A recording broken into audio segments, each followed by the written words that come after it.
Meus prezados associados, caros visitantes, muito boa tarde.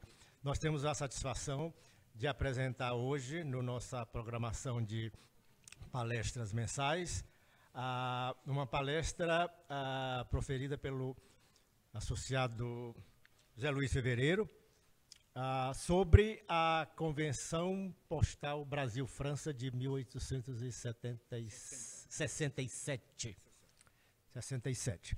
É uma satisfação muito grande tê-lo aqui. Já tem, acho que uma segunda vez que você veio aqui fazer essa palestra, né?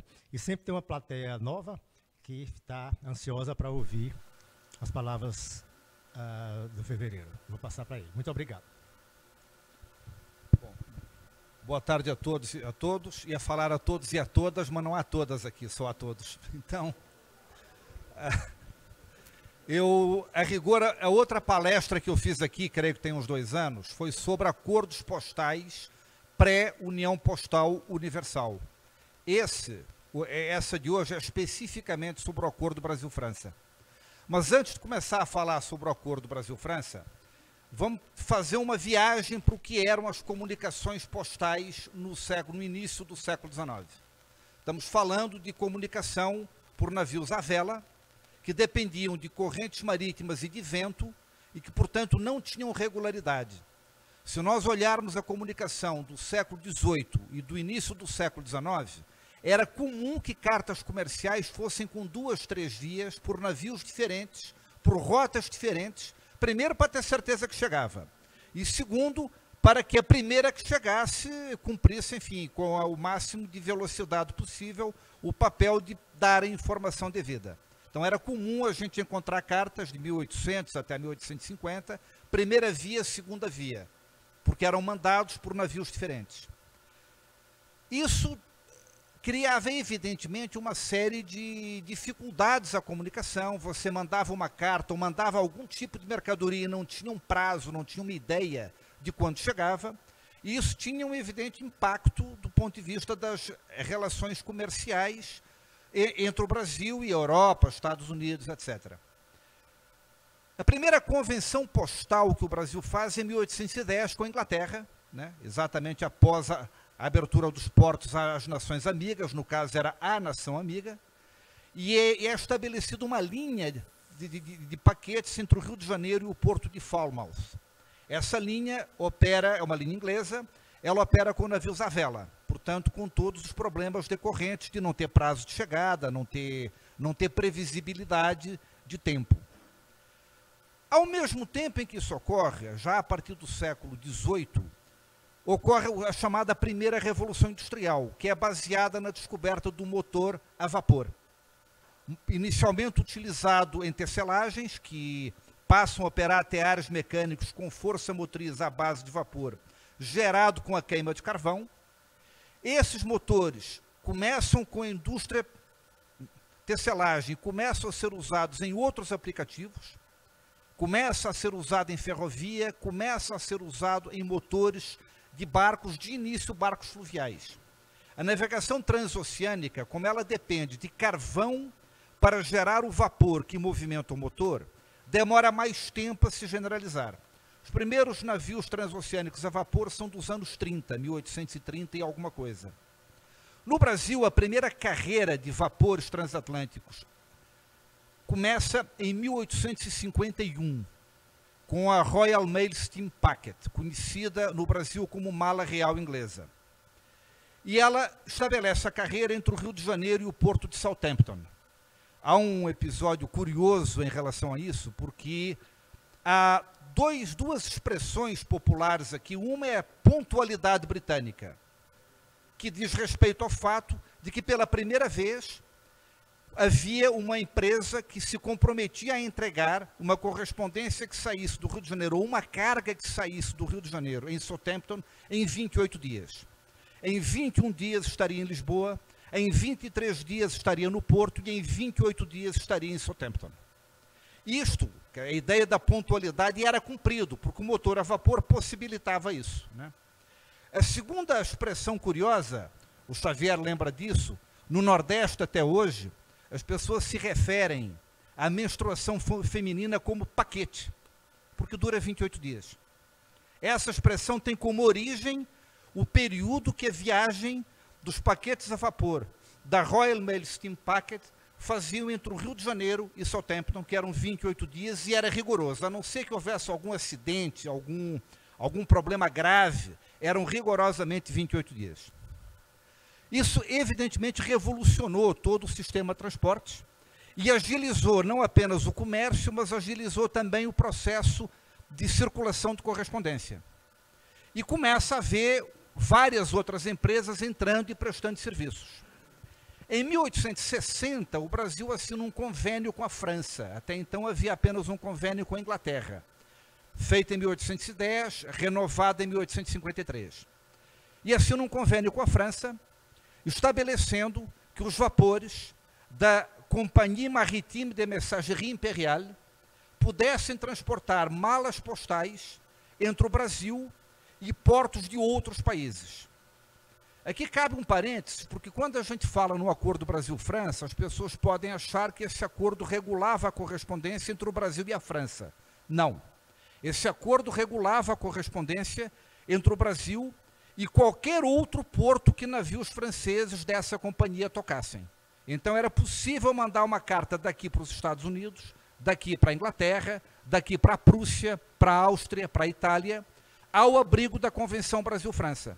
Ela ia pela Compagnie de Messagerie Maritime até Bordeaux, e em Bordeaux era encaminhado para o país de destino. Isso torna a Convenção Brasil-França uma convenção bastante interessante do ponto de vista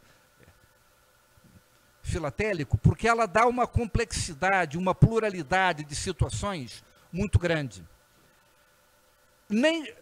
Não era com todos os países que a França tinha um acordo postal específico. Em alguns casos não tinha, mas ainda assim entregava a correspondência. E nesses casos, a correspondência era paga aqui, mas ela só era paga até a entrada nesse país. Em outros casos, com os quais a França tinha acordos postais específicos, a correspondência que fosse paga aqui já ia paga até o destino. Isso explica dois carimbos que vão ser encontrados na correspondência. O PD, que é pago ao destino, e o PP, que é porte parcial.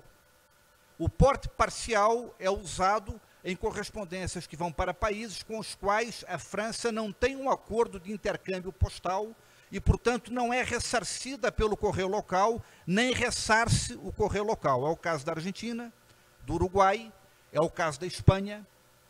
E, embora não se use o carimbo PP, é o caso de Portugal. Nesses casos, mesmo que o porte fosse pago aqui, ele também seria pago lá. Nos outros casos, se o porte fosse pago aqui, ele já ia pago até o destino. É o caso da França, é o caso dos Estados italianos, da Suíça, da Áustria, da Prússia, é o caso da Holanda e é o caso da Inglaterra. Da mesma forma, a correspondência que vinha tinha o mesmo tratamento. Ela podia ser porteada na saída, já vinha paga até aqui.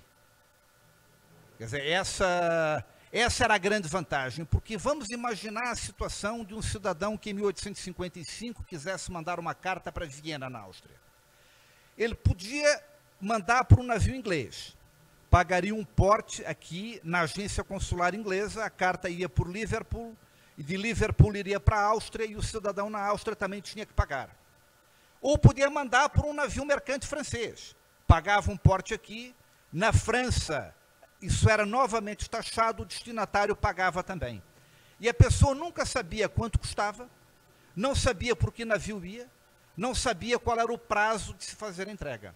O avanço que significa hoje, quando nos tempos do e-mail e agora do tempo do WhatsApp, que você manda um WhatsApp daqui para a Áustria e chega em segundos, né?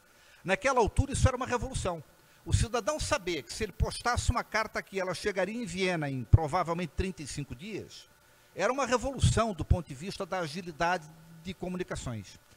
E esse acordo Brasil-França, ele é importante, filatelicamente falando, exatamente porque ele tem toda essa complexidade. Eu aqui trouxe um conjunto de imagens, de peças, que ilustram as várias situações possíveis em que uma carta pode ir do Brasil para lá ou de lá para cá. Isso inclui os vários países com os quais era possível remeter correspondência ao abrigo dessa convenção. Essa convenção sofre um reajuste de tarifas em 1871 e é feita uma nova convenção em 1875. Como o assunto é complexo, eu optei por não tratar disso aqui. Vou tratar apenas dos portes estabelecidos a partir de 1860. E começando pela França, as cartas enviadas para a França podiam ser enviadas de duas formas. Podia ser enviado pagando o porte aqui de 280 réis, ou sem pagar o porte aqui, o destinatário pagava 8 décimos, ou 80 centavos de franco.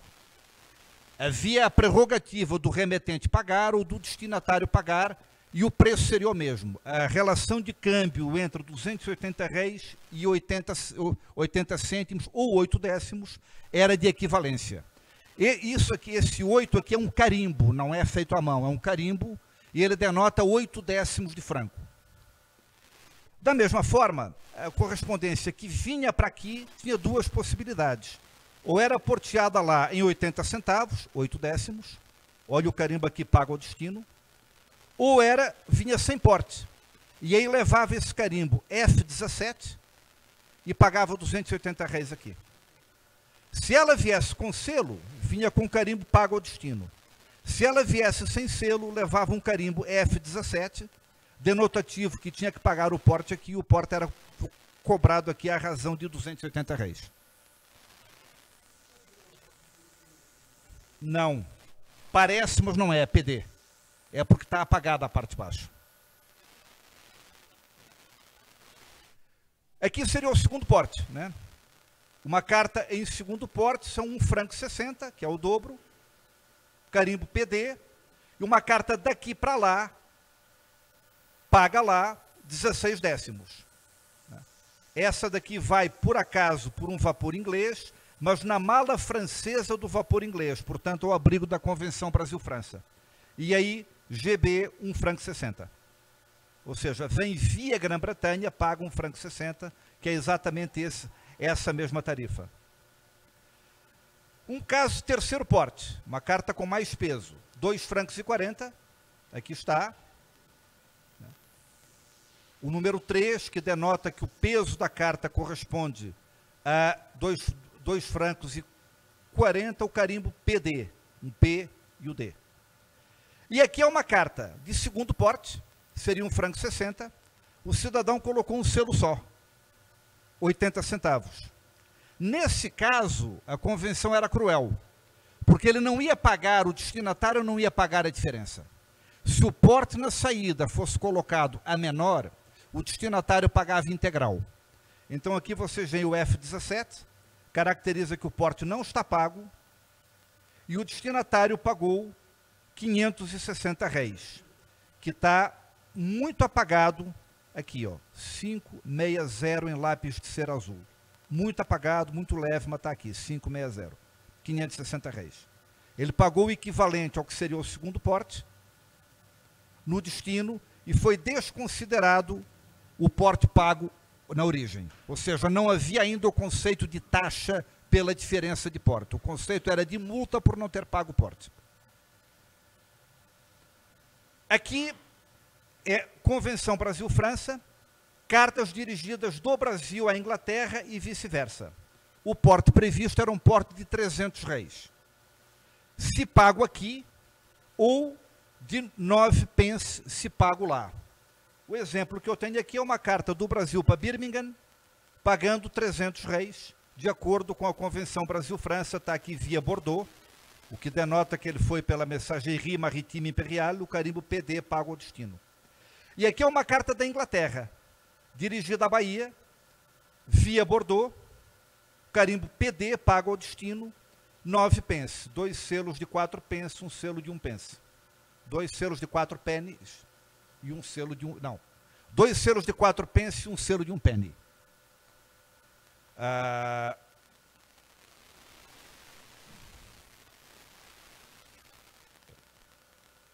Eu estou tentando mudar e não está mudando.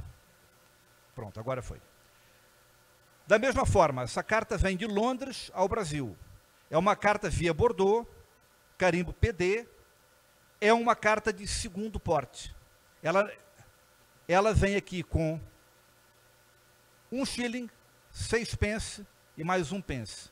Essa carta não vem de Londres, essa carta vem do interior da Inglaterra, passa por Londres. Por que é que ela paga 19 pence?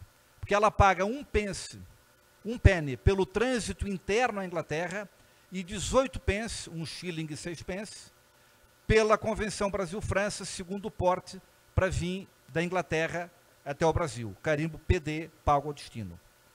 E aqui é uma carta que eu reputo como muito rara e provavelmente é a primeira ao abrigo desta convenção, porque ela é de outubro de 1860. É um dos primeiros meses em que a Convenção Brasil-França entrou em vigor.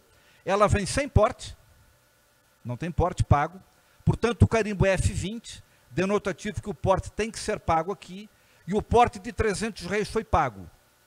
Também muito apagado, muito pouco visível, mas a anotação está aqui. Essa é uma carta curiosa também, porque ela vem de Birmingham para o Rio. Ela tem um selo de 1 penny. Esse selo paga o quê? Paga o trajeto interno à Inglaterra. Mas não está pago o porte da Convenção Francesa até o Brasil. Teria que ter mais 9 pence aqui, pagando o porte do trajeto da Inglaterra até o Rio.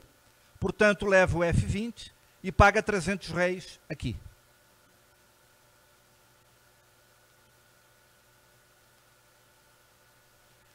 Aqui, carta para Portugal. Portugal é uma situação também distinta, porque como não havia um acordo de compensações entre a França e Portugal, o porte pago aqui não remunerava o correio português. Portanto, aqui se pagava 60 réis e em Portugal se pagavam 150 réis portugueses. Na vinda, a mesma coisa. Se pagava em Portugal 150 réis portugueses e à chegada se pagava 60 réis aqui. Uma carta vem de Lisboa ao Rio e essa carta vai, creio que, de Pernambuco à Figueira da Foz. Você vê, 60 réis na ida, 60 réis na volta, 150 réis ao chegar lá, 150 réis pago lá ao sair de lá. Quer dizer, a regra era a mesma. Aqui não existe o pago ao destino, porque como não havia um mecanismo da França indenizar o correio português pelo trajeto e pela entrega da correspondência em Portugal, portanto, era pago aqui e era pago lá. Aqui é para Liege e para Baviera. Liege é na Bélgica e Baviera é na Alemanha. E ambos, tanto a Suíça, quanto a Bélgica, quanto a Holanda, quanto os Estados alemães, quanto os Estados italianos, o porte previsto na Convenção Brasil-França era de 430 réis. 430 réis pago aqui, pago ao destino, é entregue em Liege. Porque havia, entre a Bélgica e a França, um acordo de compensação. Ou seja, nesse valor aqui que a França recebe, há uma parte que o correio brasileiro fica, há uma parte que é paga aos franceses e há uma parte que a França repassa ao correio belga. Já está incluído aqui. Aqui é a mesma coisa, um segundo porte, 860 réis, com um par de selos de 430, pago ao destino, dirigido à Baviera, com a qual também o correio francês tinha um acordo de compensações. E, portanto, nesse valor aqui está embutido a parte que caberá ao correio brasileiro, a parte que cabe ao correio francês e a parte que cabe ao correio bávaro por conta da recepção e distribuição local. Aqui é uma carta muito interessante, que ela vem de Hamburgo para a Bahia, ao abrigo da Convenção Brasil-França, via Bordeaux. Aqui é o pagamento, na Alemanha, de 34 Silbergroschen, que era o valor que se pagava na Alemanha para correspondências que viessem por vapor francês para a costa atlântica da América do Sul. Nesse valor já está embutida a remuneração do correio alemão, do correio francês e a compensação ao correio brasileiro pela entrega no local. Está aqui o carimbo PD, ela vem paga ao destino, em 34 Silbergroschen, paga ao destino. Essa vem da Áustria, e essa não vem com porte pago. Né? O porte não é pago, Em algum momento no trânsito na França, puseram o número 8 por engano e riscaram, isso seriam 8 décimos, está errado, não seria esse o porte. Riscaram. Colocaram o carimbo F21, que significa que a carta não está porteada, portanto tem que ser pago no destino. E aqui pagou 430 réis, que vem a ser exatamente o que se pagava aqui. 430 réis lançado à mão. Essa é uma carta que vem da Itália para o Rio. Da mesma forma, porte não foi pago à saída. Carimbo F21 denotativo que o porte tem que ser pago à chegada aqui. É o segundo porte, 860 réis, que é o dobro de 430. Essa é uma carta que vem da Suíça, dirigida ao Rio. O porte não é pago à saída, via Bordeaux, carimbo F21, denotativo que o porte não está pago e tem que ser pago no destino, paga aqui no Brasil 430 réis. Aqui vamos para algo mais raro, que é a correspondência para os Estados Unidos ao abrigo da Convenção Brasil-França. A Convenção previa um porte de 540 réis para cartas transportadas para os Estados Unidos pela via francesa, pago na origem. O cidadão aqui pagou 580, pagou 40 réis a mais. Como a mais não é a menos, paga o destino e a carta é entregue na Filadélfia. Essa é uma carta mais curiosa e mais complexa. A explicação dela é bastante complicada. Ela vai para Nova York, ela sai daqui e ela vai para a França.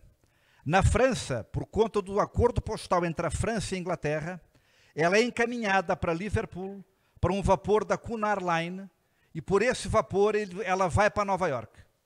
Em Nova York leva o carimbo New York 30 British Packet, ou seja, pagou 30 centavos de dólar em Nova York. Ou 43 centavos de dólar se o pagamento fosse em notas de banco e não em moeda de prata. Primeira explicação aqui, essa carta é de 1866, imediatamente após o fim da Guerra Civil nos Estados Unidos. O Norte financiou a Guerra Civil emitindo moeda. Naquela altura se seguia o padrão ouro, as moedas valiam o quanto pesavam, valiam o que tinham de prata, o que tinham de ouro. A emissão de moeda em cédula fez com que houvesse uma desvalorização do papel moeda em relação à moeda cunhada, à moeda metálica. E, portanto, esta observação é interessantíssima, porque é o seguinte, o cidadão podia pagar 30 centavos de dólar em moeda ou 43 centavos de dólar se ele pagasse em notas, em cédula. Desses 30 centavos, 3 centavos eram pelo trajeto. A entrada é para o Boston, o trajeto de Boston a Nova York. Essa carta entra pelo porto de Boston e paga 3 centavos pelo trajeto a Nova York. 27 centavos eram encaminhados ao correio francês, que destinava 6 centavos ao correio inglês pelo trânsito de Liverpool até Boston, e ficava com 27 centavos para se remunerar pelo trajeto interno na França, pelo encaminhamento da França a Liverpool e pelo trajeto do Brasil até a França. Está denotado aqui, 27, dos 30, 27 eram para os franceses, que davam 6 aos ingleses e ficavam com 23 centavos de dólar, que era a remuneração que o correio francês recebia. Isso tudo está lançado à mão aqui, por uma questão deles manterem a contabilidade em ordem. Aqui temos 2 cartas para Buenos Aires. O acordo a Buenos Aires não pressupunha que o porte fosse pago até o destino. O correio argentino cobrava uma tarifa para a entrega. Por isso, aqui não está aparente, mas tinha que ter aqui um carimbo pago, aliás, PP, porte parcial. O porte era 190 réis. O segundo porte, 380 réis, é uma carta de segundo porte. Aqui está o carimbo PP, porte parcial. Significa que o correio argentino cobrou do destinatário uma taxa de entrega que não estava coberta pelo porte previamente pago. Agora, Aqui eu já estava, né? Bom, essa é uma carta extraordinariamente rara e que eu agradeço ao Cláudio Neumann, porque eu comprei num leilão dele, num daqueles fundos de catálogo de cartas incoming mail. Não deram maior importância a ela, mas a carta é excepcional, porque ela vem da Argentina para o Brasil, pela Convenção Brasil-França, sem porte... Nossa, sumiu aqui. Sem porte pago na origem, leva o raro carimbo F19, denotativo que o porte não foi pago, é o quarto porte e paga R$760 aqui. 4 vezes 190. 190, 380, 570, R$760. Provavelmente é a única peça. Eu não conheço nenhuma carta do Brasil para Buenos Aires ou para Montevidéu com quarto porte. Nunca vi carta com R$760, nem na ida, nem na volta. Na volta tem essa aqui. Essa eu pus aqui, ela já é após o reajuste de tarifas, mas é só para ilustrar. É uma carta que vai para a Espanha. A França não tinha um acordo de intercâmbio, de compensação de valores com a Espanha. Portanto, é uma carta que vai com porte parcial. Paga R$320. O porte original para a França era 280, mas a partir de 1871 é reajustado a 320. Mas esse porte parcial é até a fronteira espanhola, porque não está incluída a entrega doméstica. A entrega doméstica é cobrada aqui uma peseta. É um exemplo de que o porte pago aqui ele é suficiente apenas até o porto de entrada do país de destino. Essa é a diferença explícita entre o PD, pago ao destino, e o PP, porte parcial. Então, em linhas gerais, é isso. Certamente vocês entenderam tudo, já dominam o assunto, provavelmente não, né? Porque é complexo, é muita informação, é muito detalhe, muita nuance. Mas é uma convenção fácil de ser entendida, porque ela tem duas lógicas possíveis. Duas lógicas possíveis. Para determinados países, você podia pagar o porte na íntegra aqui, que ele chegava lá e o destinatário não pagava mais nada. Dependia da França ter um acordo conosco, que tinha, mas da França também ter um acordo com esse outro país para fazer a compensação de valores entre correios. E haviam países com os quais a França não tinha esse acordo, não podia fazer essa compensação de valores. Nesse caso, o porte pago aqui era o porte até a entrada nesse país para onde se dirigia a carta. E depois a tarifa interna teria que ser paga pelo destinatário. São duas regras básicas. Eu já vi uma carta para a Austrália ao abrigo dessa mesma convenção. Essa carta foi, se eu não me engano, da coleção do Práquia, da coleção do Práquia. Eu nunca mais vi outra, não tenho imagem, portanto não pude apresentá-la aqui. Mas, em tese, uma carta podia ser enviada para a Austrália ou para qualquer uma das ilhas da Ásia, que eram colônias francesas ou inglesas, ao abrigo da Convenção Brasil-França, com o porte pago aqui. Ela ia até Bordeaux. Em Bordeaux ela ia por Alexandria, cruzava o Suez e ia para o Oceano Pacífico. Eu vi uma única carta, creio que está num leilão do Feldman de 1993, num leilão do Davi Feldman. Bom, a apresentação inicial é essa e estou à disposição para tirar as dúvidas que forem necessárias.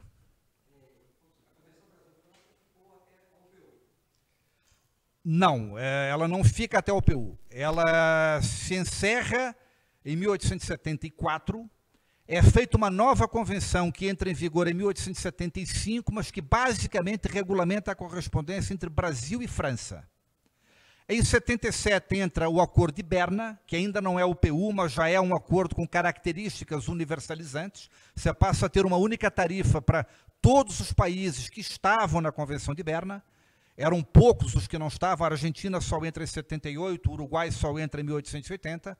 Mas, assim, a partir de 1º de julho de 1877, talvez 95% da correspondência brasileira já se enquadrasse nas regras previstas na Convenção de Berna. Nem sempre. Por exemplo, uma carta para a Argentina era mandada ao custo de R$100. antes da Convenção de Berna. Quando a Argentina entra em Berna, passa a ser 260 réis. Porque aí é o seguinte, países que eram mais próximos, acaba ficando mais caro. Países que eram mais longe, acabam ficando mais barato. Há uma espécie de subsídio cruzado nisso aí, né?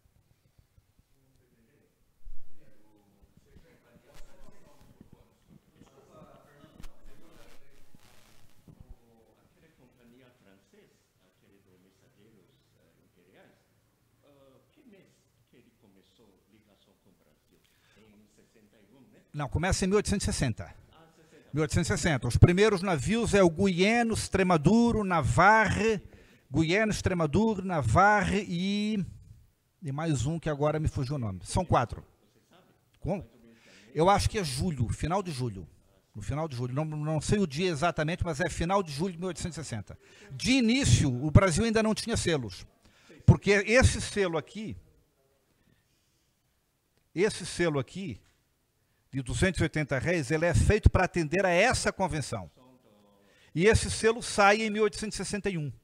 Esse selo foi feito especificamente para atender a Convenção Brasil-França nas cartas dirigidas à França. Agora, aquele do Royal Mail foi 51. A linha é estabelecida em 1851.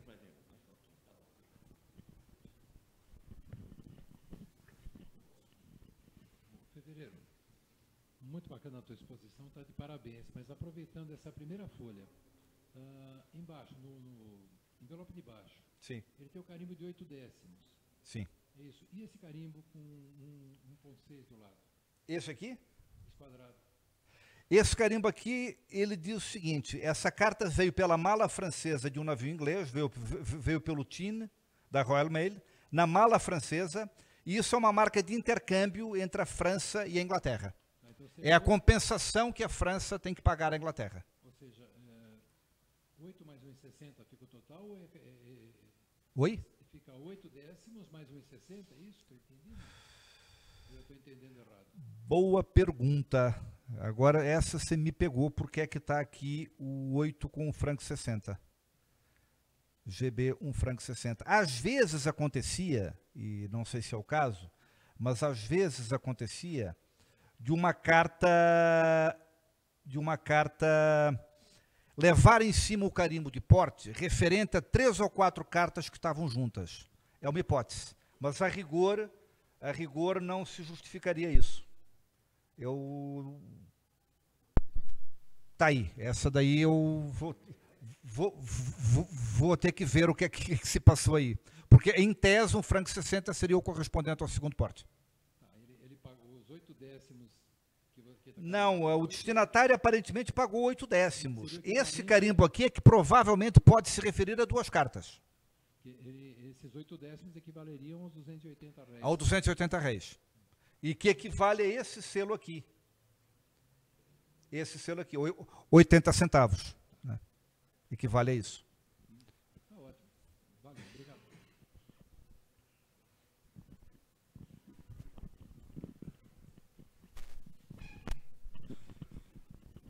Fevereiro, antes de mais nada, parabéns. É muito interessante ver a sua exposição. E eu costumo, nas minhas reuniões sociais entre leigos, contar histórias da filatelia. E hoje já teria uma história para contar à noite sobre a riqueza desse seu estudo. E a fonte do seu estudo, qual é? Porque eu vejo que você traz notícias das convenções, certamente você tem que buscar isso em algum lugar. E vejo que você faz uma leitura do frontispício do envelope absolutamente fantástica. O que se paga no início, o que se paga no meio, o que se paga no fim, enfim, quando nós estamos nos chamados portes parciais. De onde vem essa fonte de leitura sua, de literatura? 40 anos de trabalho. Muito bem, era o que eu queria ouvir. Tá bem. Os portes, eles são públicos. A gente tem publicações que têm quais eram os portes, as tarifas. Agora, olhar para um envelope e conseguir destrinchar todos os dados que estão lançados ali, aí é muita observação, né? Aí é muito material, muita observação e muito tempo se dedicando a isso. Parabéns, essa é a grande riqueza da nossa filatelia. Celso Luiz de Moura pergunta aqui pelo Facebook, parabeniza pela palestra, excelente palestra, e coloca, caso o destinatário não pagasse a taxa interna do seu país, a mesma era devolvida ao remetente sob que expensas? Eu não tenho notícia de nenhuma carta, isso não está escrito em lugar algum, portanto eu não saberia dizer qual seria o procedimento, porque eu nunca tive em mãos nenhuma carta que tenha sido devolvida ao remetente, para saber, enfim, como é que funcionava. Nunca vi. Portanto, não sei, provavelmente caiu em refúgio, talvez, enfim, ela talvez não fosse entregue e ficava em refúgio, porque não há notícia de carta que tenha tido os carimbos denotativos da sua marcha para trás. Foi daqui para a Áustria, o destinatário não pagou, aí voltou, teria que ter os carimbos de trânsito na volta. Nunca vi nenhuma carta assim. E o Henrique Bunselmeier, vice-presidente da Sociedade Platéria Rio-Grandense, parabeniza pela iniciativa, pela palestra, e pede depois o link para a palestra, para ele transmitir lá para os associados e que possam aproveitar também o conteúdo. Mais alguma pergunta? Alguém deseja?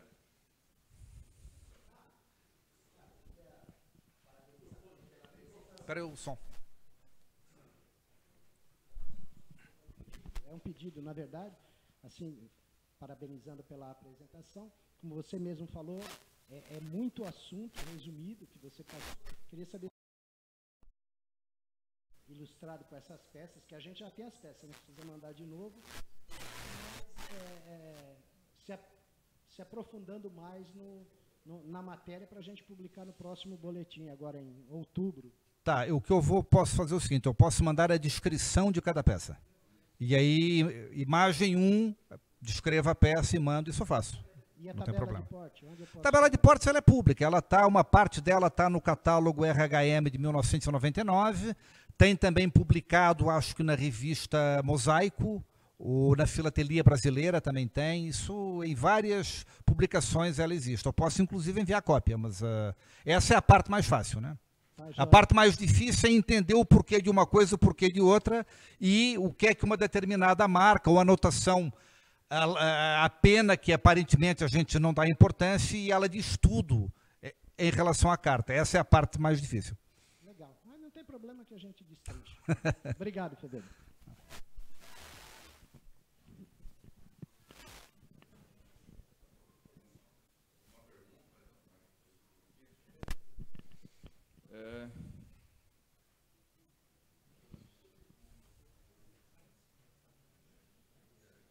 Qual literatura você indicaria para quem quer estudar o trânsito de correspondência, notadamente marítimas, além do Salles, Hovat e das publicações oficiais? Olha, há bons artigos sobre isso na revista Filatelia Brasileira, que a FEBRAF edita. Há bons artigos, eu não lembro de cabeça em que números eles estão, mas existem bons artigos que ilustram isso.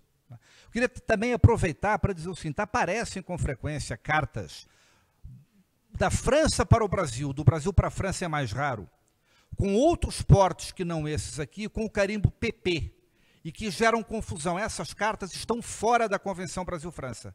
São cartas transportadas por navio mercante e, portanto, estavam fora de acordo postal e, portanto, os portos eram sempre parciais, ou seja, o destinatário pagava, o remetente pagava, porque obedecia a uma outra regra, que era a regra que no Brasil ficou conhecida como a regra publicada no Aviso Público de 1867. A gente não tem documento oficial, mas no almanaque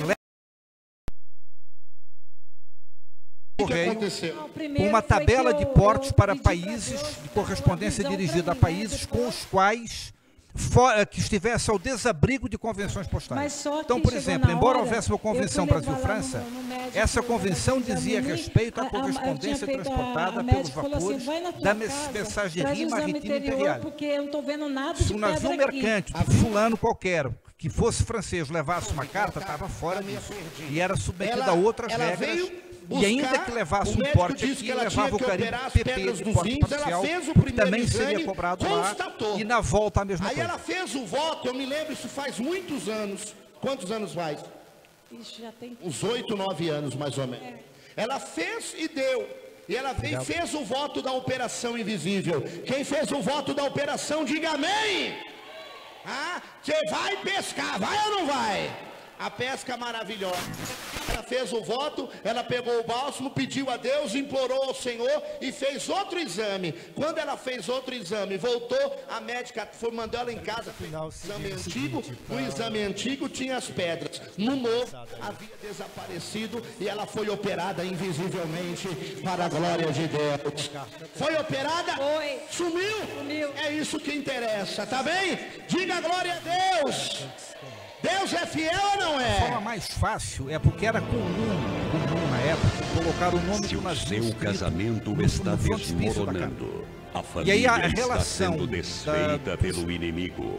A vapores pessoa da amada mensageria foi marítima embora que fazia o e trajeto você para o está Brasil, pensando publicado até tanto mesmo em no dar Salles, fim à quanto própria no, vida. talvez seja mais fácil Venha ver, participar num livro todo de capa domingo, a azul, partir editado das em 9 da Portugal, manhã, sobre os da vapores poderosa transatlânticos. reunião Porque da esses vapores comunidade tocavam também Essência o de Porto de Deus. Lisboa O e eventualmente reverendo o Porto. Aurélio, o Então, apóstolo essa dos corresponde- milagres, esse livro estará que no é- altar orando pela não sei restauração exatamente da o nome do livro, mas família é Vapores com a Transatlânticos, bênção do uma amor e capa do azul casamento. editado, Domingo da que é Família, Magalhães alguma na coisa, comunidade editado no Porto nos anos Essência de 90, Deus. traz a relação Rua dos Coronel navios Antônio por cada Marcelo companhia. Portanto, aí fica muito fácil. 295.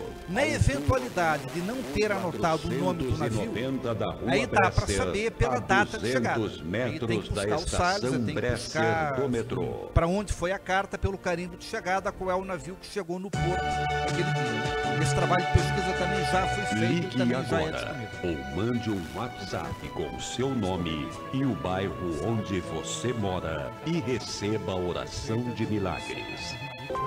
WhatsApp 11 98273 7040. Na sequência dos agradecimentos e das Mas eu gostaria, em nome do Senhor, que vocês escutassem palestras e do esse complexidade. testemunho do meu irmão. Como o senhor chama, meu irmão? Nós queremos agradecer a presença. Ô João, é a segunda vez hoje, né, irmão João? É? Quantos anos o irmão tem? Cobrar 62 anos. Ele veio aqui. 82. a publicação do boletim. 82. Ô, glória. Que Deus me dê essa força para chegar aí, né? Amém, igreja? Chegou aqui a semana passada sem dormir. Foi ou não foi? Não dormia. Ficava a noite toda sem dormir. De dia eu estava cochilando, Aumenta um pouquinho o dormia. microfone dele. Lembrava nos problemas, aí... Eu nem Não